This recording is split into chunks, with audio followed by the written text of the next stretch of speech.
ಶಿರಾದಲ್ಲಿ ಅಗ್ನಿಶಾಮಕ ದಳದಲ್ಲಿ ವಾಹನಗಳ ಕೊರತೆ.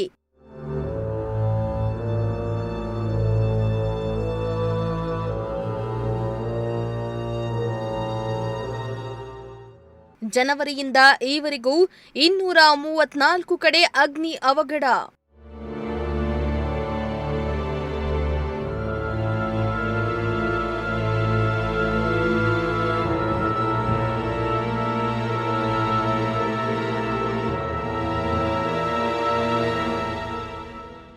ಹೌದು, ಬೇಸಿಗೆ ಬಂತಂದ್ರೆ ಬಿಸಿಲಿನ ಜೊತೆಗೆ ಬೆಂಕಿಯೂ ಬಂತು ಅಂತಾನೆ ಅರ್ಥ. ಬೇಸಿಗೆ ಕಾಲದಲ್ಲಿ ಗಿಡ ಮರಗಳ ಎಲೆಗಳು ಉದುರುವುದು ಸಹಜ.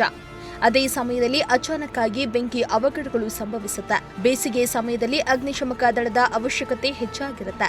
ಶಿರಾದಲ್ಲಿ ಜನವರಿಯಿಂದ ಏಪ್ರಿಲ್ವರೆಗೂ 234 ಕಡೆ ಅಗ್ನಿ ಅವಘಡಗಳು ಸಂಭವಿಸಿದೆ. ಆದರೆ ಬೆರಳೆಣಿಕೆಯಷ್ಟು ಕಡೆ ಮಾತ್ರ ಅಗ್ನಿ ನಂದಿಸುವ ಕಾರ್ಯವಾಗಿದೆ. ಕಾರಣ ವಾಹನಗಳು ಮತ್ತು ಸಿಬ್ಬಂದಿ ಕೊರತೆಯಿಂದಾಗಿ.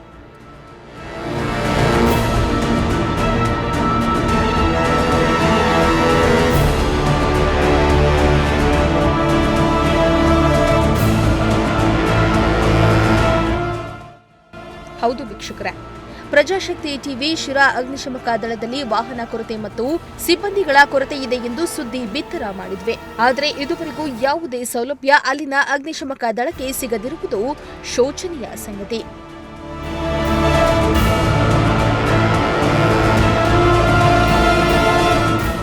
ಶಿರಾ ಅಗ್ನಿಶಾಮಕ ಠಾಣೆಯಲ್ಲಿ 2 ವಾಹನಗಳಿದ್ದು, ಅದರಲ್ಲಿ ಒಂದು ವಾಹನದ ಅವಧಿ ಮುಗಿದ ಕಾರಣ ಅದನ್ನ ವಾಪಸ್ ಪಡೆಯಲಾಗಿದೆ. ಇನ್ನೊಂದು ವಾಹನವಿದ್ದರೂ ಕೂಡ ಅದು ಸರಿಯಾಗಿ ಉಪಯೋಗಕ್ಕೆ ಬರ್ತಾ ಇಲ್ಲ. ಇನ್ನು ಇಲ್ಲಿ ಒಟ್ಟು 27 ಹುದ್ದೆಗಳು ಮಂಜೂರಾಗಿದ್ವು. ಆದರೆ ಇಲ್ಲಿ ಕೆಲಸ ಮಾಡ್ತಾ ಇರೋರು ಮಾತ್ರ 17 ಜನ. ಹೀಗಿರುವಾಗ ಒಂದೇ ವಾಹನವನ್ನ ಎಲ್ಲ ಕಡೆಯಲ್ಲಿಯೂ ಬಳಸಲು ಸಾಧ್ಯವಾಗ್ತಾ ಇಲ್ಲ. ಈ ಕಾರಣಕ್ಕೆ ಅಗ್ನಿ ಅವಘಡಗಳನ್ನ ತಡೆಯುವಲ್ಲಿ ಶಿರಾ ಅಗ್ನಿಶಾಮಕ ದಳ ವಿಫಲವಾಗಿದೆ. ಇನ್ನು ಮುಂದಾದರೂ ತಾಲೂಕು ಆಡಳಿತ ಎಚ್ಚೆತ್ತುಕೊಂಡು ಅಗ್ನಿಶಾಮಕ ದಳದಲ್ಲಿರುವ ಕೊರತೆಯನ್ನ ಸರಿಪಡಿಸಬೇಕಾಗಿದೆ.